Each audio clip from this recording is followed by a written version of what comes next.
This is Writers Not Writing, the show where you can get to know your favorite writers and soon-to-be favorite writers by listening to them confess to the ways they procrastinate. Thanks for procrastinating with us. I'm Benjamin Gorman, and the quiet guy behind the glass there is Doug the producer. I write novels and collections of poetry and stuff. Doug tries his best to make me sound better. And each week we have a secret word to listen for. If you catch it, you earn the right to take an extra break at the time of your choosing from whatever is stressing you out. From NotAPipePublishing, welcome to Writers Not Writing. Today's secret word is Tigger. If I take my time. Hail and well met, readers and reviewers. Today's guest is Ron Voller, and Ron is a writer, producer, and science communicator based in New York City, whose latest book is titled HUBBLE, HUMISON, and the Big Bang, The Race to Uncover the Expanding Universe. Welcome, Ron. Very glad to have you here today. Thanks, Benjamin. I'm happy to be on. So the folks who are watching can see we always dress up in these amazing costumes. The YouTube folks are seeing our costumes right now, but all the podcast listeners don't know what we're wearing. So tell everybody about what you are wearing right now so the podcast listeners will get it. Well, as those fortunate few who are watching can tell, I'm wearing the latest in cosmic fashion wear by the designers at SpaceX. A sleek, oxygen-filled number. Thing I like most about this thing is the comfort is nice, but the digital display, it makes phoning home as easy as tripping over your harness. Oh, that is awesome. I went, I wanted to be in the same kind of fashion, but I went with the 80s NASA spacesuit that, was the suit that I admired when I was just kind of falling in love with space exploration. And boy, is this thing bulky. Oh my gosh, it is immense. It is heavy. The gloves on this thing are enormous. It is very hard to type. I just the astronauts who were working with small tools with these huge gloves on, I can't imagine what that was like. It's also very warm in here, but it is cool to be in this. I mean, the back of it is roughly rectangular. Like it's almost like I'm laying down in a chaise lounge suit. I can barely move. Yeah, be careful.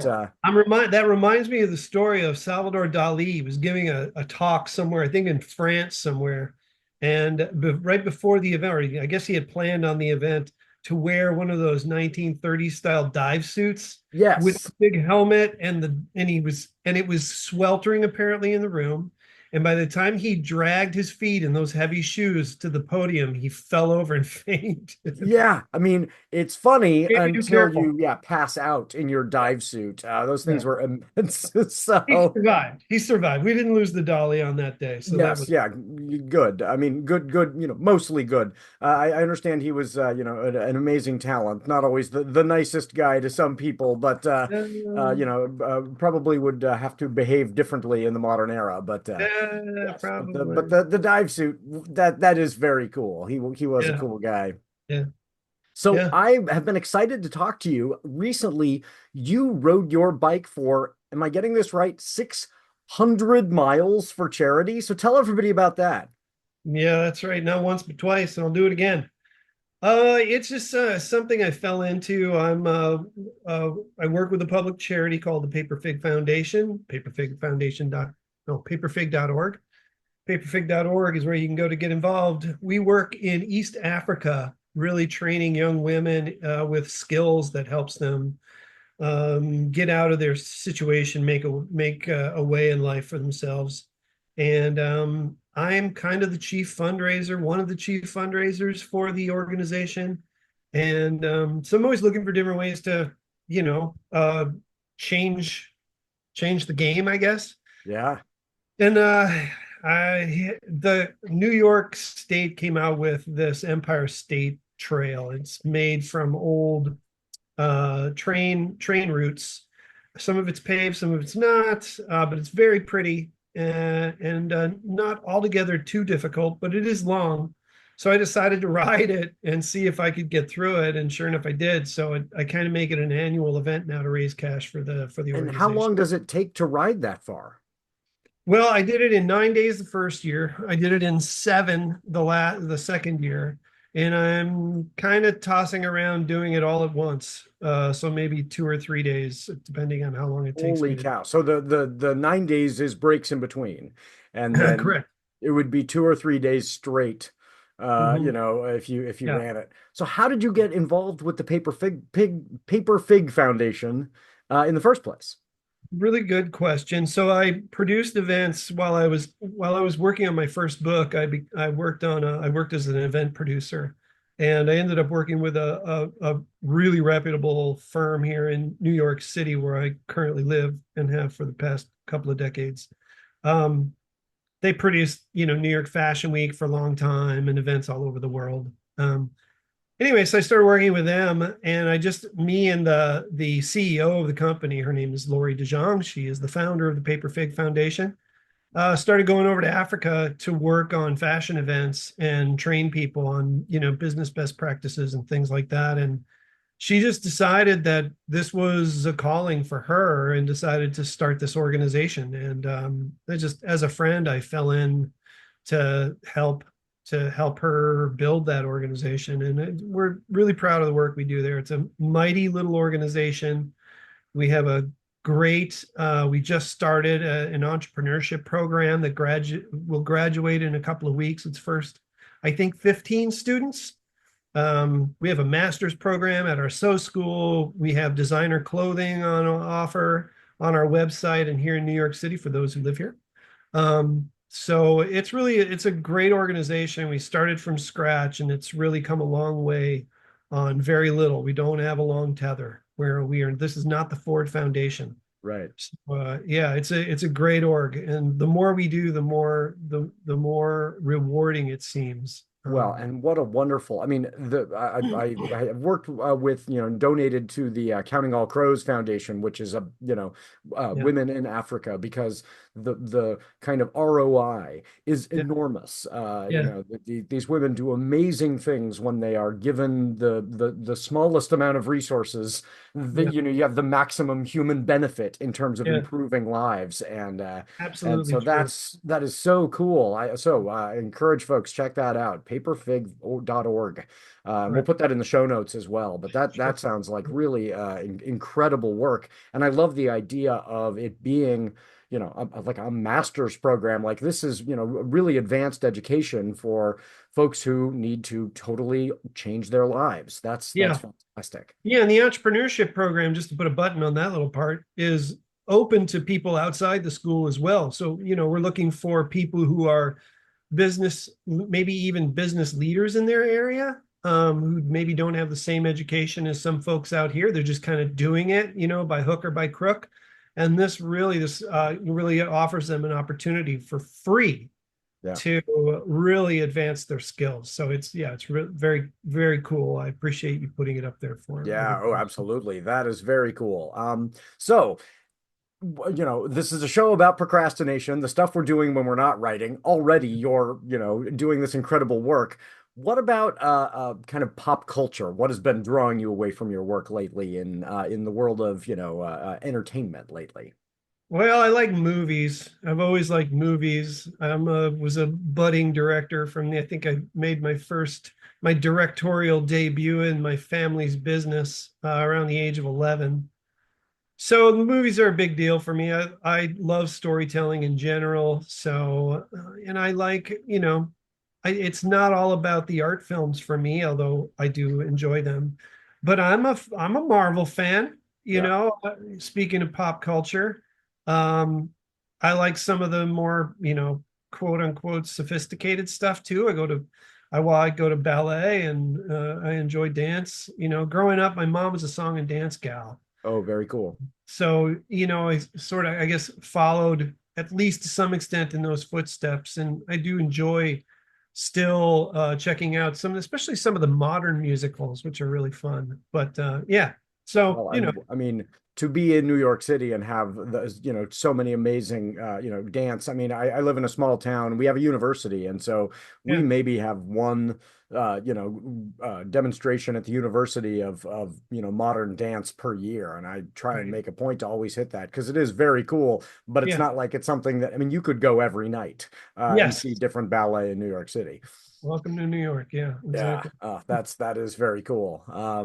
Yeah, And reading too. I love reading, obviously. So my summer reading is this year. It's the summer of Larson. oh, Eric really? Larson, one of my favorite authors. So as a nonfiction author, I look around me to see who's doing what, and so it's fun for me to just sit and watch, listen, read actually what other people are doing. I don't do audiobooks, I read books. But yeah, so I'm in my fourth of six and working my way toward the end of it. Yes, I just today I'm a big audiobook fan as well as, any way I can read. And I was just learning today about Andrew Tchaikovsky, who's a science fiction author who I've never read before. And this is somebody that managed to kind of slip under my radar. And I'm like, oh, I've got to get into some of his series. So yes, Yeah, but you're right. Summer, I end up having more time. And yeah, this last summer, just I got to do a ton of reading, and that was great. yeah. Then the year kicks in for me as a teacher, and that's one of the ironies of being an English teacher. We don't read as much as most people because Right, we're reading right. student essays. Yeah, I hear that reading is down among younger folks, and that's a shame. I hope that that's just a current trend, and that Well, it's interesting because I think it has to do with how you measure reading. If we yeah, measured reading and we included text messages and we included text in, TikTok videos and everything else that they are consuming, I think probably they are the most literate generation in history. Like they right. read all the time. They I just don't think suppose. of it as reading. And Yeah, but I yeah, do think there's an attention span issue. I think that, yeah, even as a owner of a small press, I have seen when I started, we went yeah. novellas, no way. Novellas don't sell. And now novellas are selling and Right, anthologies are selling better. right. People like short stuff. Yeah, Flash fiction was yeah, almost it was just a writing exercise before right. now there's an actual market. So I think Yeah. people are liking shorter and shorter stuff. And I do kind of blame the TikTokification of our media where people are going, does this video entertain me in the first 3 seconds? No, Right. next, Yeah. next, next. Yeah, there's a high, I don't want to be complaining because, I think it's cool to have a platform to go and just freak out for a minute. But there's not storytelling is huge. I'm a big advocate of storytelling. Not really seeing even in these environments are places where you can do visual storytelling. But I mean, we're not getting a lot of visual storytelling. We're getting, people dancing or Yeah. so we'll see if it evolves. I think it's a really cool medium. Yeah. Except to see how people evolve with it. And you can I mean, you can train your algorithm. So, mine tends to be, it's funny, like my wife and I are both big TikTok fans, but our algorithms are very different. So I like historians and scientists who are saying, here's this new thing that I discovered, or here's this thing that you should have known about. There's a professor that I've been, following who does these fantastic lectures on the history of the Arab world that I knew very little about. And he makes the case that Europeans very successfully tried to erase that. And so that's something I'm trying to kind of catch up on. So it can be useful in that way, but I think for a lot of folks it is, and for me as well, it can be kind of dangerously mindless. Like you're like, why did I just Yeah, stop and stand on the stairs or in my kitchen for an hour flipping, yeah, like yeah, yeah. Agree. uh, Yeah. Anyway, it's so fine. what about in the news? What's been pulling you away from your work this last week? Um, well, back to SpaceX. I guess that SpaceX walk.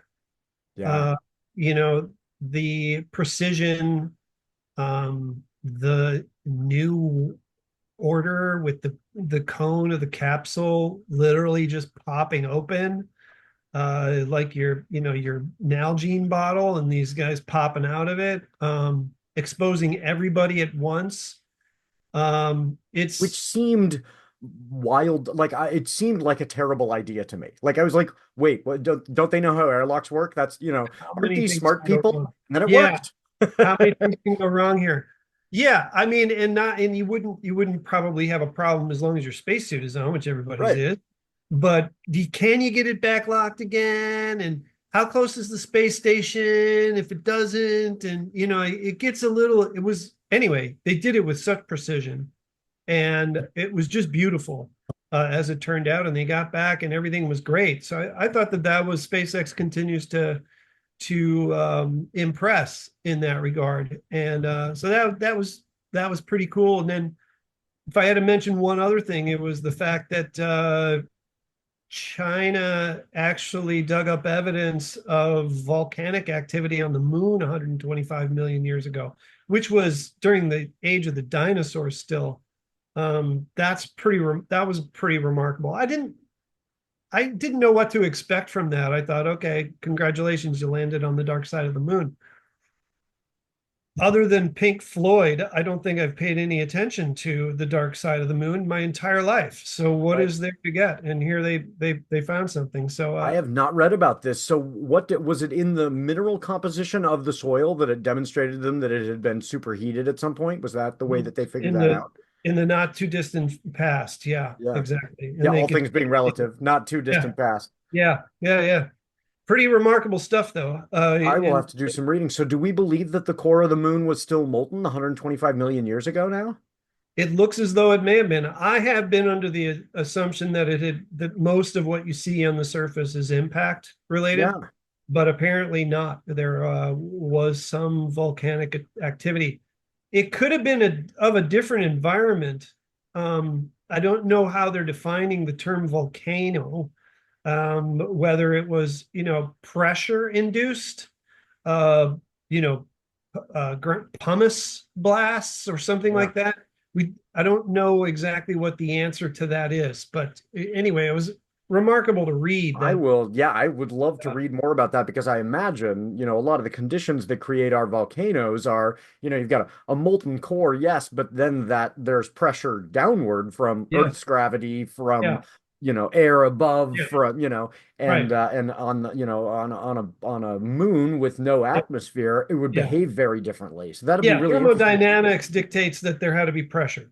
And we know Yeah, that, but how it was related in the circumstance, I don't think they know quite yet. But yeah, that it is looked as cool. though it was still pretty hot, possibly. Not that, Yeah, yeah, I'll do some reading up about that. really in a The cosmic minute, uh, you know, just no time at all. Yeah. 125 million years. I mean, it's nothing. Yeah, well, and I wonder if, to the dinosaurs, the moon would have looked significantly different. I mean, we cannot know, but I am sure somebody's going to do that computer modeling. Like, Yeah, how, you could remove craters, kind of digitally and figure out how that would look, but the volcanic activity complicates that. Could we have had, ancient mammalian ancestor little mice running around the feet of dinosaurs, looking up and seeing spurts of steam off of the yeah. moon 125 million years ago? That's interesting to consider. It would have, perhaps been perceptible. Maybe, yeah. I mean, I probably, yeah, that's less likely, but we talk about panspermia. We talk about, living organisms arriving on Earth from Mars. Well, turns out the moon isn't that far from the Yeah. Earth. So, uh, you know, stranger things may have happened. So, Yeah. Well, and I'm not, I'm not one of these, the moon was, I mean, it yeah, doesn't appear to have been habitable at any point in its history. But no, even if something from Earth could have been looking at it and yes, seen, oh, there's a spurt of something, that would yeah, be, I mean, a imagine that brontosaurus for us. looking Like at if I a, looked up at the moon yeah, one night and saw a volcano on the moon, yeah. that would be mind blowing. Like, Right. oh, Yeah, that's I very agree. cool. It's very, Did you see? I saw this video this week that you would have really enjoyed. I believe it was on this SpaceX voyage. One of the astronauts took a violin. Did you see that video? yes, yeah, So cool. So I'll see if I really can find a cool. link to that for folks too. They then Yeah, had orchestras around the world playing yeah, along with this woman who Phenomenal. A, is an amazing violinist, B, has the most fantastic hair in zero G that you will ever see. She's got I this mean, huge hair, yeah, which, as a sci-fi author, I'm like, our distant ancestors are going to look more like you and me. Hair is a bad idea in space. But apparently hair was fine. They didn't make her shave her hair off. And so she's got this huge flowing yeah, mane hair, and she's playing the violin, and then orchestras around the world as she's flying around are playing along with her, and they synced yeah. it all up, and it's really cool. So Yeah, I want to ask fun her thing. how playing the violin felt uh Yeah. in zero gravity, because that's got to be an awkward experience. Yeah, I mean, I'm sure she, as an astronaut and scientist, enjoyed that Yeah, difference, like feeling yeah, the difference, yeah, because that the vibrations would behave differently through your body. yeah. You can't simulate it either. Uh, No, no. so I mean, yeah, because normally, the pressure of gravity on a violin is very, very minor, but the pressure on your feet is yeah, significantly greater than the violin, right? But in yeah, zero G, you would just play that note and it would reverberate all the way through you, which yeah. would be really, maybe it's really cool. I would love to, hear an interview with her about that experience. Yeah, I haven't looked to see, but that was the first question I had when I saw her doing it, is what is that experience like? Yeah, what And is that like? I'm sure somebody will do some great interview with her where she'll get to yeah, explain yeah, how that felt, how that felt physically, how that felt emotionally. Like I'll bet that was a big moment too. yeah, I bet. Definitely. So when you're not writing, what has been a hobby that's been pulling you away from your work lately? Well, the aforementioned bicycling. I guess I've become an avid bicyclist. I ride probably 100 to 200 miles a week now. Wow. Some of it is for fun, at least. I try to go out on a weekend day and just kind of ride through the park or ride up into, upstate New York. Um, those are long bike rides, 60, Yeah, 70 yeah. Well, and miles. it's that line between training and fun blurs. Yeah, Like, yeah, like yeah. I enjoy it. I mean, I can really like it's nice to get out of the city, for one thing, one day out of the week. I am a nature boy at heart. I grew up with nature surrounding me, and it still kind of calls to me. So, the more I visit with it, the better. So that's one. And then I like, well, obviously reading. I do some sculpting too in wire and found object. And I'm a musician. I went to school for music and literature. I got my degree actually in both music and literature. what instruments? Well, in school, I majored in opera voice. Oh, okay. And I was a composition major, but I also play the guitar and just about anything with strings on it, Yeah. and some piano. But yeah, and I enjoy writing music. So yeah, I I'm not bored. I'm never bored. I don't even Yeah. know what it means when people tell me they're bored. I Yeah, me don't. neither. I don't have time for it. I would love to be Yeah, bored. Well, I shouldn't even say I would love to be bored. yeah, I have been scolded by my family because they're like, you can't stop. Like, ooh, I have 3 seconds. I'm gonna now take on an art project. Like you, yeah, I love doing found, artwork with found objects, and yeah, I'm terrible at estimating the amount of time that it yeah. and so I'll say I'll do this for, a day, and it's a week long project. Yeah, I mean, it's not like you're bouncing off the walls when you're doing that stuff. Yeah. When I'm sculpting, I'm not listening. I mean, I could, but I'm not listening to heavy metal music and, bobbing my head. Right. I'm working, and I'm working very closely with a thing. When I go see a movie, it's not like I'm roller skating through the movie theater. So, I mean, I think you can be active and not bored and not, you know, playing high lie. It's, Right. it's anyway, I just wanted to work highlight into the Yeah, experience yeah. for your listeners. But I mean, yeah, I think people like you and I find peace in an activity. I love the idea of like these Zen monks who will, in order to meditate, do something, whether that's, Yeah, bonsai, or I read about a woman whose thing is archery, and she's been doing it for, 90 years or whatever, and yeah, she's amazing. amazing. But Yeah, that is meditative for her, you know. So I admire that. I certainly don't have the patience to do just one thing, and it sounds like you don't either. You're doing 1,000 things too. All at once. Yeah. That they give me a lot of grief for. Yeah. It's too many directions. Yeah. So when you say you're going cycling for, 50 to 100 miles, you're Yeah. not, when you say getting out of the city, what does getting out of the city entail? Are you just taking the bike and going straight from home, north, or are you getting on the subway, getting out of, taking the train, getting out Yeah. of town, and then Great question. Yeah, no, I ride the whole thing. And it's a good question because I live in Bushwick, Brooklyn, which is some 20 miles from the northern tip of Manhattan. So I go over uh, one bridge to get into the city. I go around the bottom end of Manhattan and all the way up the west side. And then I go over another bridge. And then I go up into the Bronx and I ride out of the Bronx into Westchester. And if I'm going north, then I'll go up into Beacon or Hudson or, and if I go to Hudson, I've gone a long way. Also, I'll go out east and visit my friends out in, Long Island. That's a nice bike ride, very peaceful. There's plenty of nature involved in all of that. Yeah.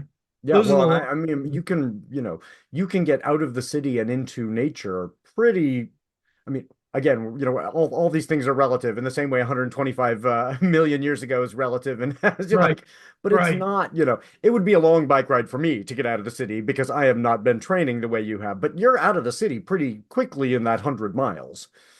Yes. Yeah. I mean, well, it takes me a couple hours to get Yeah. up there. And then Yeah. you're out in nature. Oh, Yeah. that's fantastic. Yeah. Once I hit Van Cortlandt, I don't know if you know the city, but Van Cortlandt Park is up in the Bronx, and that's a really beautiful place. Once I get in there, I feel like, okay, we're good. See, my experience of the city is very much as a tourist. So it's, my time in New York is in Manhattan. And so, Yeah. these, folks who were like, that's not most of the city. Like, when you mention Westchester, I'm such a nerd that I'm like, oh, that's where the X Mansion is. Yeah.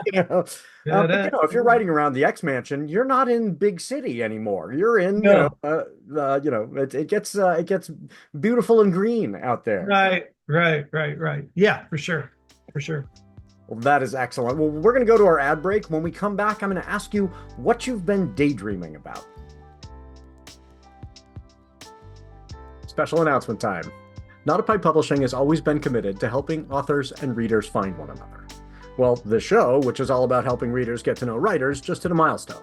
10,000 views on YouTube. So to celebrate, instead of charging authors to advertise their books on the show, I'm going to run your ads for free throughout 2024.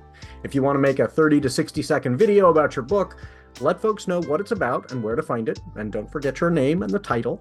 I'll run one or two of those in our ad spot each week. Just send an MP4 file to the NotAPipe email address in the show notes. Let's fix up some readers and authors into reader relationships. 2024. More readers, more writers, more books. You deserve a vacation. How about a trip to a dude ranch on a colony planet? Or a journey to a universe where wizards call lightning down from the sky and calm rumbling volcanoes?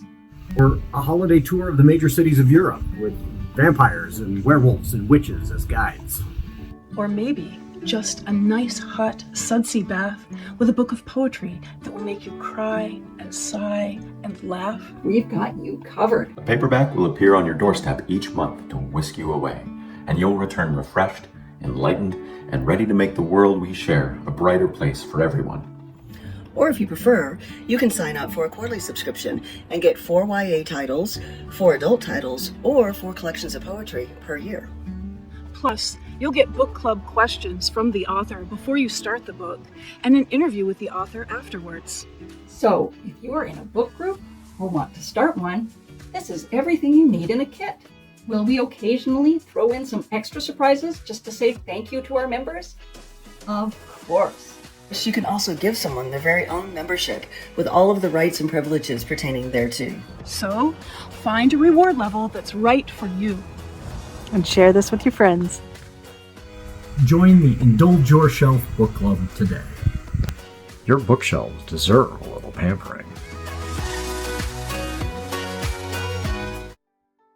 Hi, Hi, I'm children's author Sarah Geddes. I'd love for you to check out my book, Henry the Sneezing Dragon. It's about a clumsy dragon in search of friendship. My book, To the Moon, a Jacob and Trevor adventure, will be released September 2024, a story about two little boys who use fairy dust to travel to the moon. And in fall 2024, The Water Bear Astronaut, about a tardigrade who travels to space, will also be coming out. All books will be available on Amazon.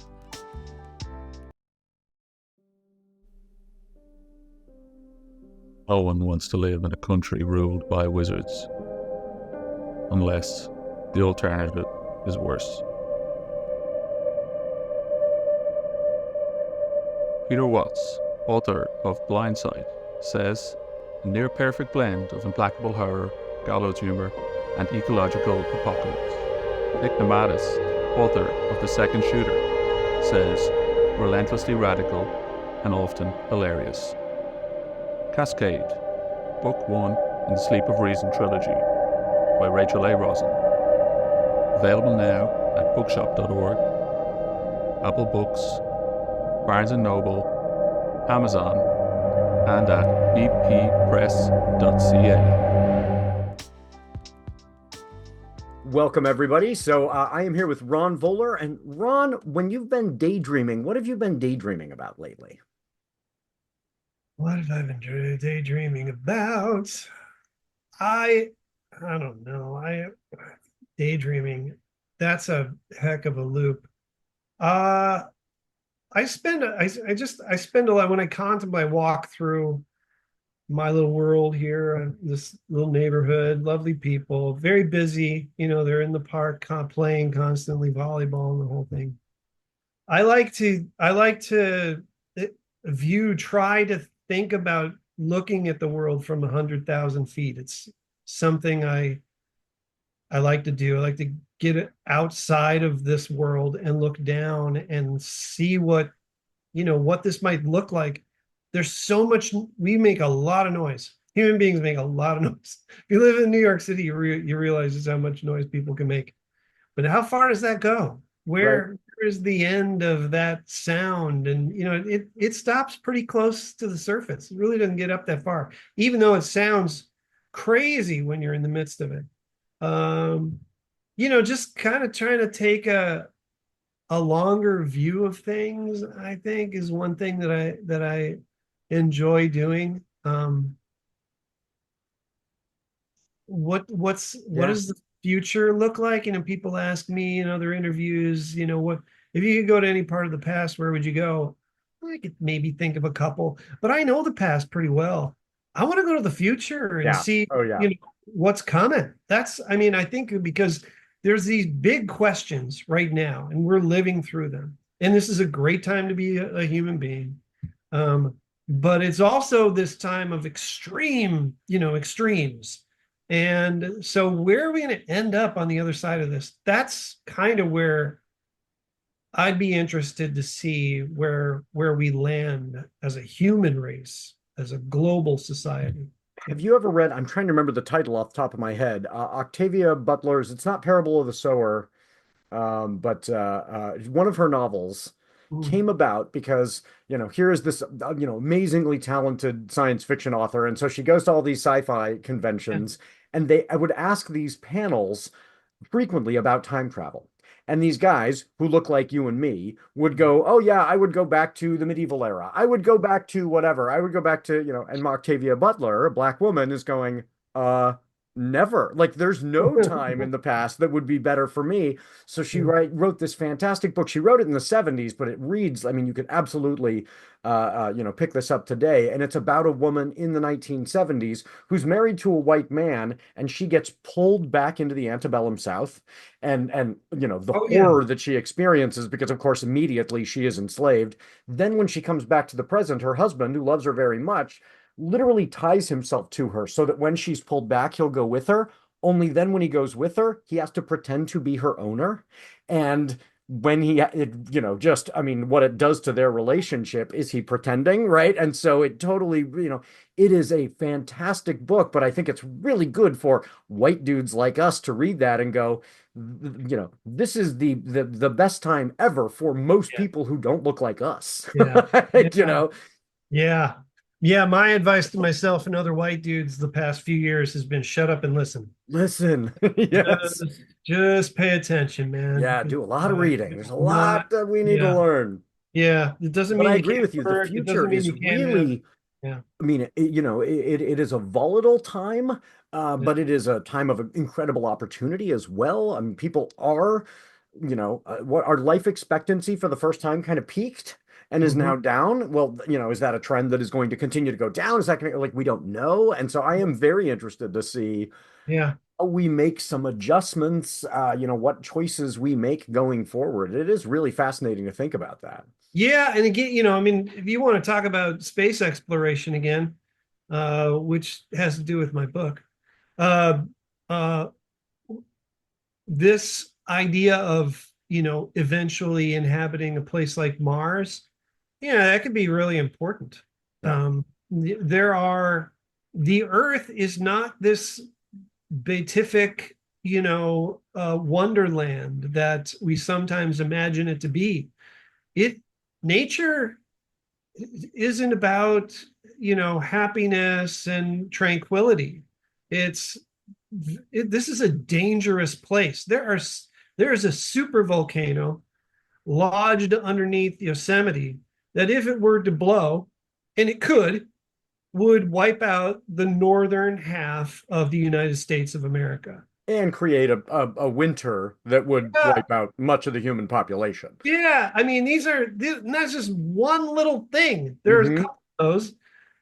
But so having, speaking of the future, it's not a terrible idea to start looking around.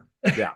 And at You the know, same time, it is important to recognize how difficult it will be. I think yeah, sometimes, you know, I as a sci-fi fan am like, we need a plan B. Like, it is really yeah, unwise to just be in yeah, one place. That's not smart. So let's yeah, go. And it seems yeah. like that's the next step. But boy, living It is on, not easy. Mars or on Enceladus, or one of the moons of Saturn or Jupiter is going to be Yeah, really, really difficult for a long time. very long time. And So get going. I yeah. mean, I agree. This is not an easy process. And nobody wants to go and live there now. I Oh mean, gosh, yeah, it would be talk about terrible. cabin fever, Yeah, the worst. But if we'll find a way, and I think in the very near future, find a way to get there and get back. yeah, And so I think it's a good idea, and I also think it's a really good idea to take care of the planet we're on, because it is going to take a long time. and I So think the two are connected. I think folks don't realize, like, the huge benefits of going to the moon weren't for the moon.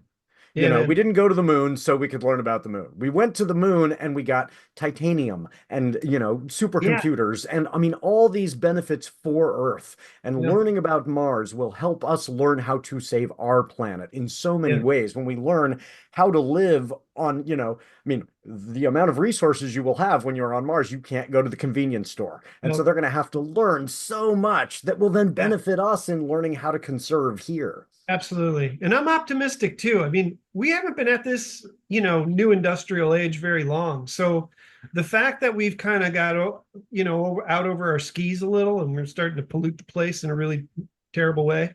I don't, okay, I get it. We need to curtail this. But I think people are starting to get a handle on it.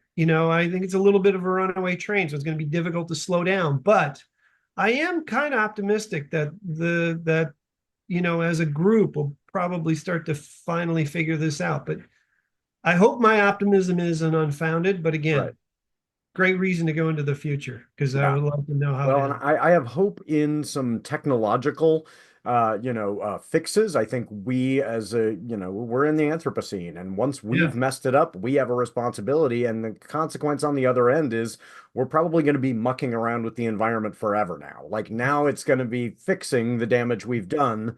And that's going to lead to complications that are going to be really fascinating because yeah. who gets to decide the temperature? Who gets to Right, decide and so there are some right. huge questions we're going to have to figure out. Yeah, man, it's getting But hot. our current answer, which is no one decides, is not a good Right. answer. Not good. Not good. Yeah. Not good. So one of the questions I like to ask authors, and this is just as kind of a Rorschach, is Mm. if you were a character in Dungeons and Dragons or in Star Wars or in Star Trek or whatever, in one of these fantasy worlds, what would be your race and class?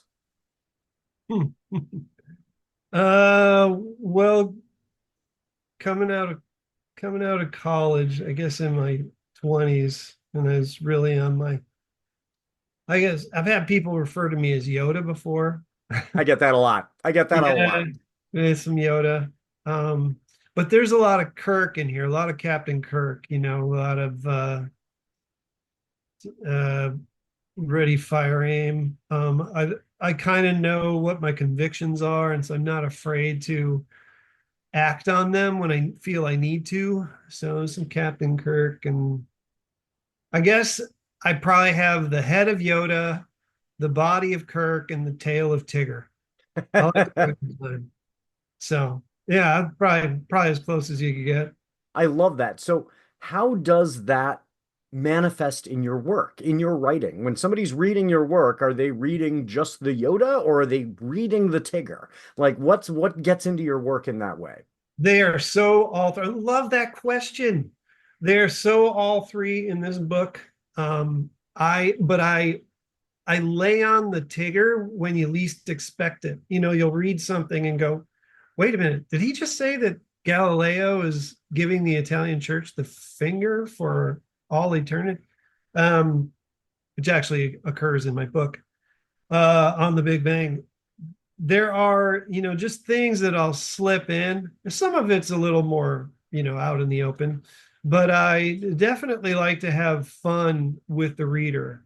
My stories, this is a book about the discovery of the Big Bang, but it's a story about people. Yeah. You can't tell good stories without people in them. People don't want to hear it. They're not stories anymore. They're just history. Yeah. So yeah, there's a lot of that in there. And then the Yoda part, I think the Kirk part is just, I'm going to go in and I'm going to, cobble this thing together. And 250,000 words later, we're going to have a book. But in there, as I get into the defining moments, I guess, in the piece, in the work, I do think about, with regard to Hubble and Humison's work, especially, I do think about implications, impact, controversy, try to work through some of the controversies surrounding their work, So yeah, there's a lot of all three of them in there. Yeah, yeah. Oh, that's so, that's a heads up to listeners right there. Check out Bang. You're going to get a book that's by Kirk and Yoda and Tigger and Spock. Like, and Kirk and Spock, I think are a really interesting kind of dynamic in and of themselves. I think it was Plato who had this idea of a chariot that's pulled by passion and logic, Yeah. and you need to have both kind of intention to get anywhere because and I think that can make for a really propulsive story. What was discovered and how were these people's egos pulling it along and also getting in the way? So I think that's fantastic. Yeah. That's a great question. So what is something that you want, listeners, viewers to know about that's going on right now in terms of your career? Oh, in terms of my career. Well, or just, that you want to bring to folks' attention. I like this notion that we're storytellers. I've tried to work with different speakers and writers. And one thing I like to remind people of is that the history of humanity, the evolution of humanity, wouldn't exist without our ability to metaphorize, tell stories, and remember and retell stories. It's a huge part of our existence.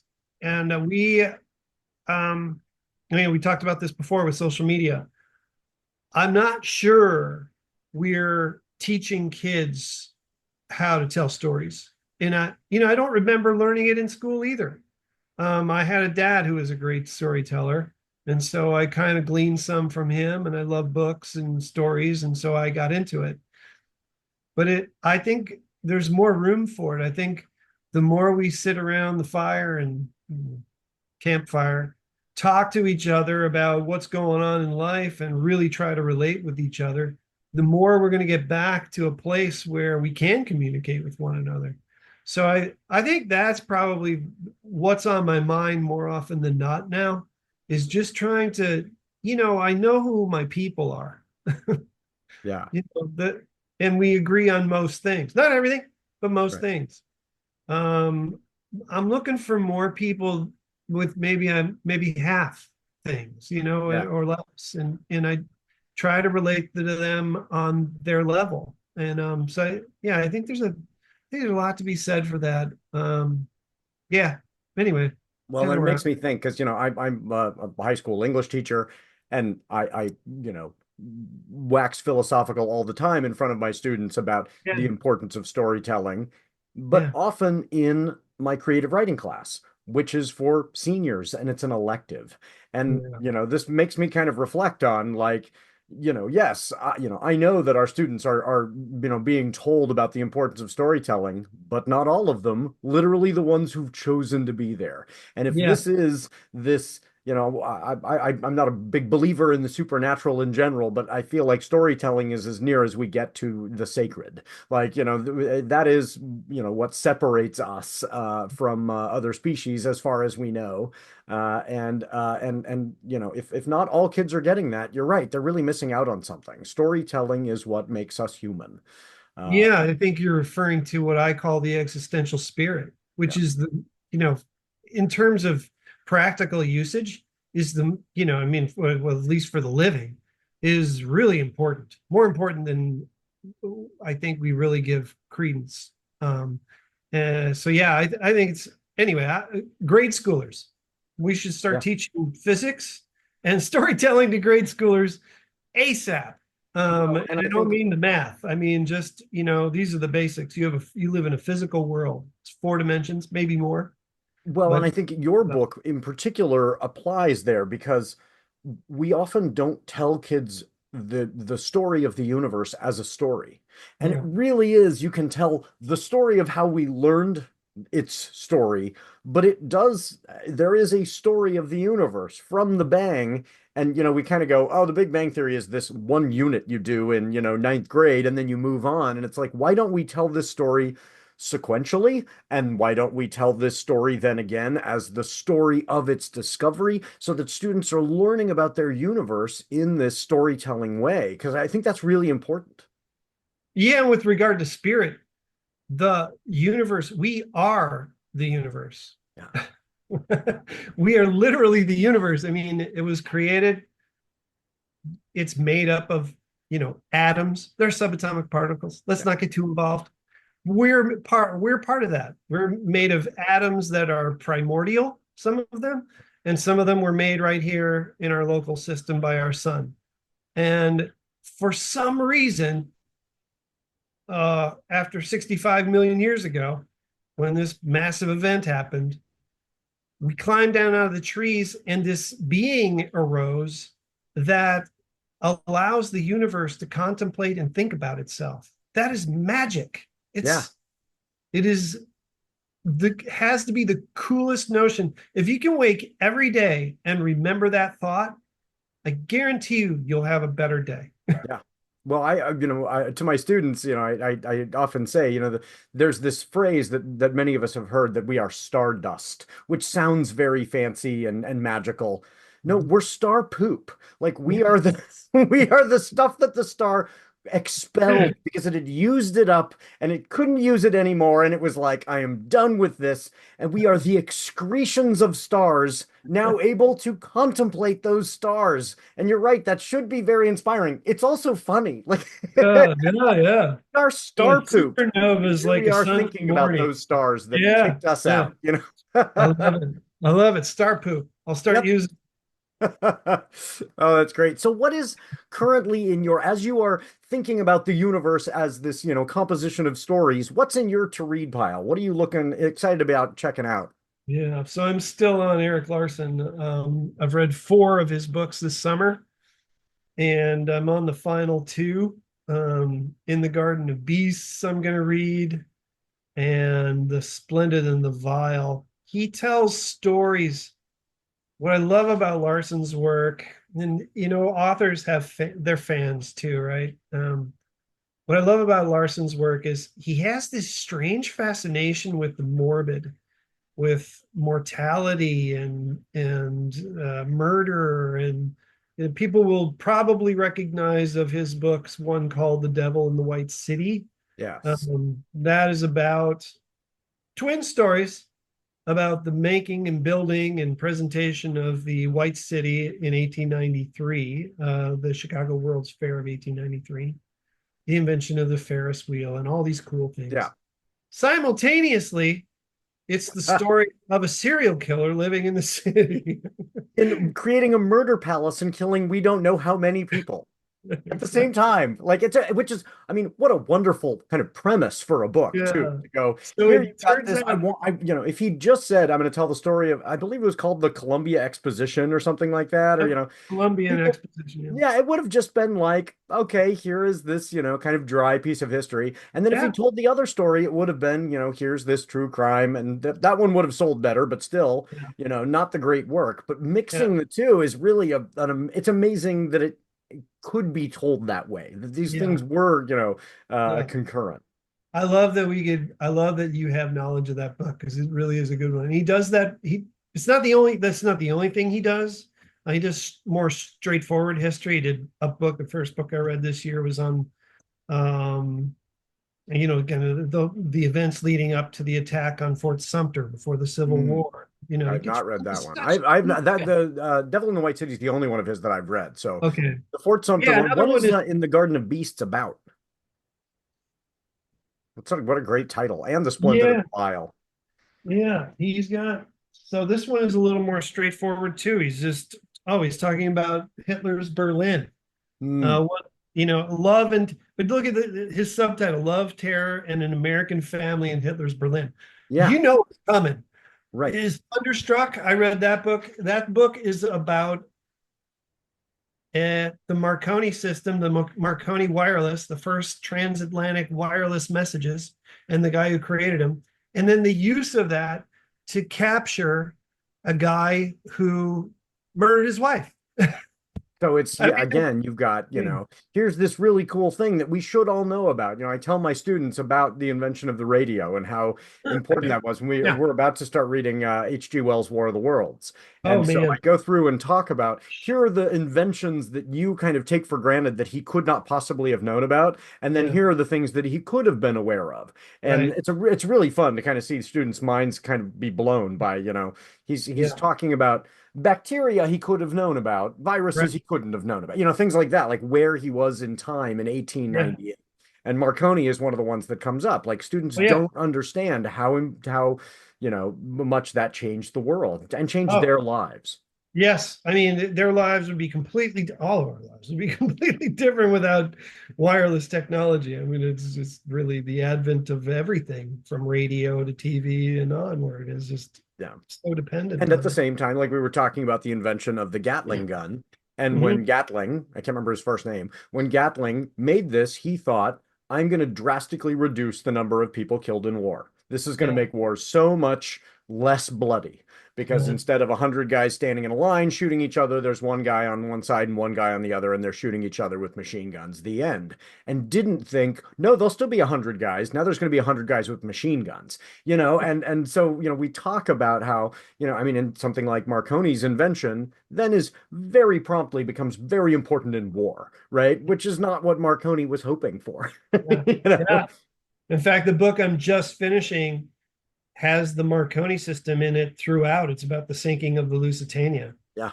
And so that, at that point, they're starting to use wireless. It's not what it is today by any stretch, but because we don't have satellites for one thing, but it's, they're already using it.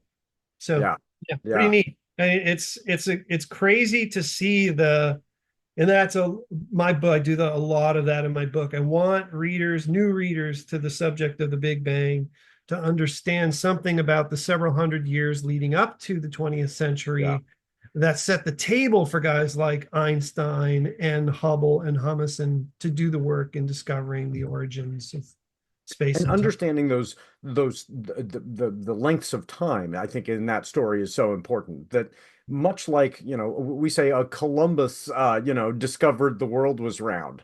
In Right. the same way, no, every sailor on Columbus's ship knew the world was round. This was not a new idea.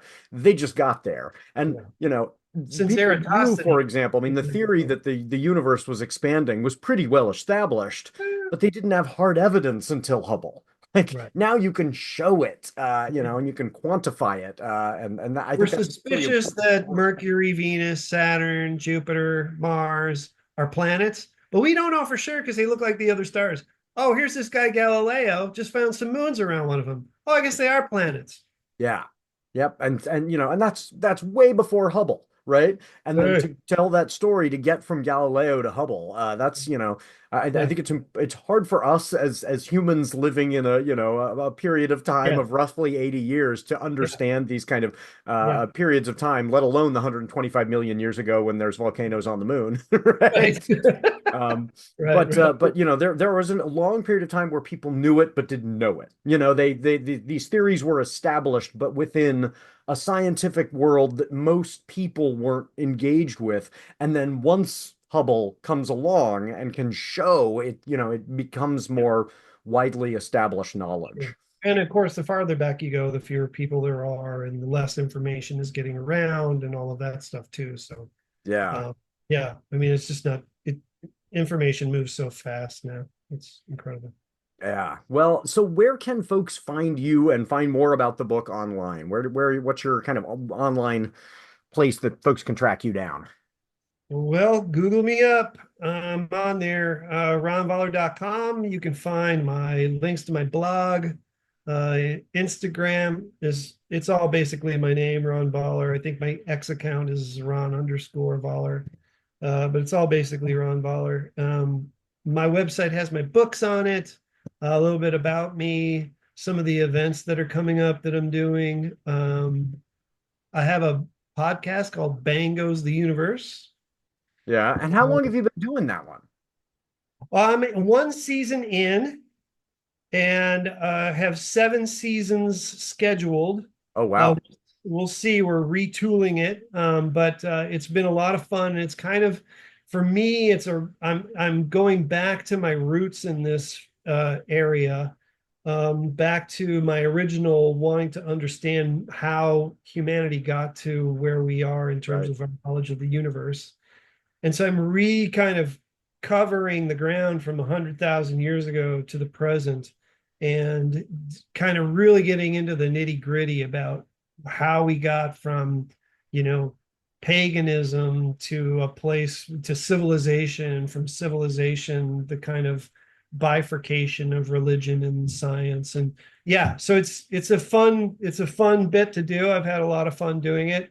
Working on season 2 now, and it's named after a chapter in my book, Bang Goes the Universe, when the excitement really gets rolling around the Big Bang. So yeah, it's a lot of fun. Oh, that is cool. Yeah. So folks, check that out. Bang Goes the Universe. And then you do sports as well. I was just going to say, I almost forgot. I write for the Last Word on Sports, lastwordonsports.com. I'm currently writing a Cubs column because I am from Chicago and grew up a Cubs fan. But I may expand in other things. I do love sports. Played sports. I played collegiate soccer, and so it's kind of a dream job for me to be writing about the Cubs. I grew up around Wrigley Field. Yeah, So. how great. Yeah, I'm a big NBA fan, and nobody has ever reached out and provided me with the opportunity to write about NBA ball. But that I would love that. It's a hoot. I tell you what, I lived in Illinois during the Jordan era. Yeah. Down in Champaign, but still, that was the nearby team. Very lucky to just go, Yeah. oh, what's the local team? I guess I'll be a Bulls fan as a child. Oh, and we have Michael Jordan. Like, it was pretty Yeah. great. Then ended up in Oregon, where our local team had an opportunity to get Michael Jordan and didn't draft him. So I've come to the saddest place in NBA history, Portland, Oregon. But I still love my Blazers. I love it. I told my editor I'd write a piece a month for you guys for free. I enjoy it. Anyway. Oh, that's great. That is very cool. So lastwordonsports.com. So folks should check that out. That's it's a especially really if you good got any publication. Cubbies fans out there. Yeah. Do you think, as somebody who played soccer, do Yeah. you think it is going to take off in the United States in the way? I mean, I just got done watching Ted Lasso. We loved it, and I'm going, Why in the United States isn't this bigger?" I'm loving watching soccer, and I am hopeful. On the other hand, I understand you don't have commercial breaks. Like there are, there are impediments to Yeah. increasing the popularity because of the way we consume sports. Do you Yeah. think we will see soccer rise as we globalize? A really good question. I think the PIP definitely helps with the commercials. You see that in racing now. They'll keep the race going and just, put your Clorox commercial on there or whatever. Um, it I can tell you as a kid who grew up a Bayern Munich fan, Bundesliga, great Bundesliga team, kind of the Yankees of the Bundesliga, the German soccer league. Watching soccer for me was about going to the sports store and buying a 11 by 17 magazine that had all of the sports soccer highlights from the league. The fact that you can watch sports on TV, soccer on TV, international soccer on TV these days already says a lot about how much soccer has grown. When I graduated the University of Denver Division I soccer team, I couldn't have hoped to make a living playing soccer, but people today can, Yeah. and right here in the United States, and I think that that's going to continue. Yeah, I think the trend is continuing. The stadiums are getting bigger and nicer. I used to laugh at them. Now I look and I go, all right, I got to quit laughing at this. It's got much more professional. I think the better the men's team does, not to exclude the women because I love their game. But the better the men's team does, at least for the moment, the better soccer in America will be perceived. Yeah. I just think that there's a lot of truth in that. But having said that, I love how much women's professional sports is growing in the States. I Of think it's all kinds. Yeah, that's yeah, been really wonderful. That, yeah, and seeing the WNBA's success this year and yeah. people realizing, oh, you don't have to be watching women's sports as an also ran. The WNBA game is a great game to watch, Caitlin regardless Clark's a of the gender of the monster, players. man. She's awesome. It's great to watch. I love it. Yeah, my son and I will go, we're going to go catch a basketball game and, we'll go to a sports bar or whatever. And whether it's NBA or WNBA, we're equally satisfied. Like it's a really cool game. So it is different, but the differences are also like something that we as sports fans can nerd out about, Yeah, yeah, for sure. So weird question potentially. Who do you think I should have on this show? Who would be your recommendation for other guests that you would think would be fun? You have to interview Jane Elias. Jane is a longtime friend. She's a copy editor at Simon and Schuster, FSG, a wonderful writer, actor. She just stood up her one-woman show, Do This One Thing for Me, about her life with her father, who was an Auschwitz survivor, at Edinburgh Fringe. She's a monster talent. Yeah. Great poet. She did, during the pandemic, she did a sonnet corona, what she calls a sonnet corona project. You can find that, I believe, on Twitter. The variable formerly known as Twitter. Yeah. The Sonnet Corona Project, she did a sonnet a day for 328 straight days during the pandemic. She interviewed a different actor, wrote a poem based on sonnet, but based on their discussion, sent it to the individual. They then recorded it and sent it back to her. So it's a written document and a visual document. Sometimes people they're all acting in their own way, but some of it's sedentary and some of it's grander. It's a remarkable piece. The poem in and of itself is an epic. Yeah. Every last line of a sonnet begins the first line of the next. She's a monster talent, I would say. That is so cool. So I teach sonnets, of course. And one of the things I have to try and teach my students is, you have to give yourself time, because writing a sonnet takes as long as writing any essay you have written in, in school. And they always go, we hear what the funny looking bald guy is saying, and also we're going to ignore you and try and write it the morning of because it's only 14 lines. And I'm like, you don't understand. This No. is going to be so hard. And so Yeah. I have so much admiration for, I mean, writing, I can't write sometimes they'll come, but generally writing a sonnet in a day, Yeah. that sounds incredibly difficult. And then to do that consistently, I mean, Yeah. that's amazing. Yeah. And I will say that she probably breaks the absolute rules in some cases, but I mean, modern poetry is a little bit different from poetry of old, but it's a fantastic piece, and I haven't even read all of it yet. Yeah. But I mean to take that could be a summer reading for me, part of my summer reading next year. She's Well, and awesome. Jane's great. yeah, and those videos would be great to show my students, because here are these actors, especially if it's actors they recognize, it's not Yeah. just me saying sonnets are alive and well.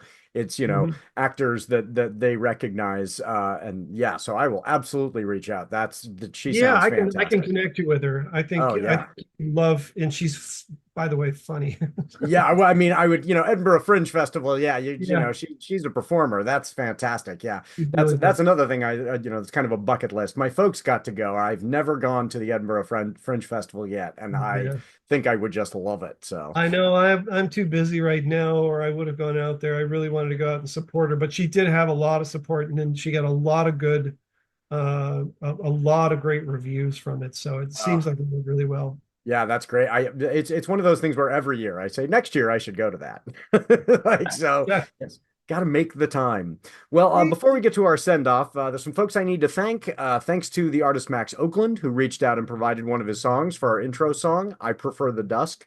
Let Max know you like it by following him at Twitter Twitter at Max Oakland with 3 Ds. And thanks to Halisna CCO for their song "Kids" for the ad break. If you're in a band and you'd like your song used on the show, I'd love to highlight a listener's work like Max's song, so email me about that. Thanks to Doug, the producer, for making this show sound good and taking the blame when it doesn't. Thank you, Doug.